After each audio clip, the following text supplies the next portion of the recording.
জর্জিয়ায় 2020 সালের নির্বাচনী ফলাফল নিয়ে এফবিআইয়ের পুনর্তদন্তকে ভবিষ্যতে নির্বাচনের জন্য বিপজ্জনক নজির বলে মন্তব্য করেছেন ডেমোক্রেটিক সেনেটর রিচার্ড ব্লুমেনথাল।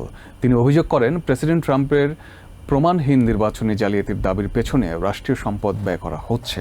এদিকে মিশিগানের সেনেট প্রার্থী আব্দুল এল সাইদ দাবি করেছেন, ট্রাম্পের কিছু ভোটারও এখন প্রগতিশীলদের সমর্থন করছেন। জর্জিয়ার ফুলটন কাউন্টিতে 2020 সালের নির্বাচনী ফলাফল পুনঃতদন্তের নামে একটি কেন্দ্র থেকে জব্দ করা রেকর্ড খতিয়ে দেখাকে সর্বোচ্চ অগ্রাধিকার দিয়েছে এফবিআই। এমএস নাওয়ের তথ্য অনুযায়ী সংস্থাটির ডিরেক্টর ক্যাশ প্যাটেলের নির্দেশে 250-রও বেশি কর্মী ওভারটাইম দিয়ে এই তদন্তে যুক্ত হয়েছেন। তবে ডেমোক্র্যাটদের দাবি, ট্রাম্পের ভিত্তিহীন অভিযোগের পেছনে রাষ্ট্রীয় সম্পদের অপচয় করা হচ্ছে।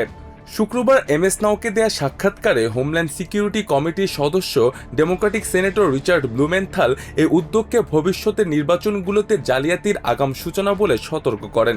ট্রাম্পের ব্যক্তিগত সম্পত্তি নজিরবিহীনভাবে বৃদ্ধির তীব্র সমালোচনাও করেন সেনেটর ব্লুমেনথাল। এদিকে ডেভিড জেন্টাল নামের এক দণ্ডপ্রাপ্ত জালিয়াতিকে কারাগারে প্রবেশের মাত্র 12 দিনের মাথায় যেভাবে বিতর্কিত পদ্ধতিতে ট্রাম্প ক্ষমা ও মুক্তি দিলেন, সে বিষয়ে ভারপ্রাপ্ত অ্যাটর্নি জেনারেল টড ব্ল্যাঞ্চের কাছে তদন্তের নতুন তথ্য চেয়ে চিঠি লিখেছেন তিনি। এদিকে ডেমোক্রেটিক প্রাইমারিতে প্রগতিশীল প্রার্থীদের ধারাবাহিক জয় নতুন আলোচনার জন্ম দিচ্ছে। মিশিগানের সেনেট প্রার্থী আব্দুল এল সাইদ সম্প্রতি কংগ্রেসম্যান আলেকজান্দ্রিয়া অকাসিও-কর্টেসের সমর্থন পেয়েছেন। সাধারণ নির্বাচনে জয়ের সম্ভাবনা নিয়ে এল সাইদ এমএস নাওকে বলেন, ট্রাম্পের ভোটাররাও এখন তাদের দিকে ঝুঁকছেন।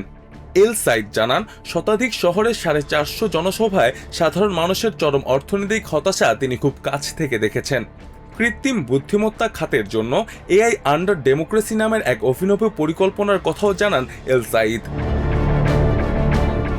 তবে ডেমোক্রেটিক পার্টির অভ্যন্তরে প্রগতিশীল প্রার্থীদের এই ধারাবাহিক উত্থানকে পূর্ণাঙ্গ কমিউনিস্ট বিপ্লব বলে অভিহিত করেছেন white house press secretary Caroline Leavitt.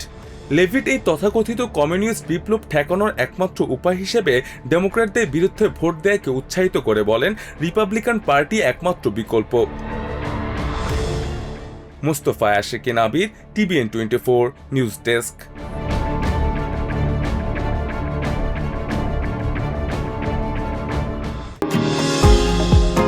New York থেকে সম্প্রচারিত টিভিএন 24 টেলিভিশন বিশ্বজুড়ে বাঙালির কণ্ঠস্বর।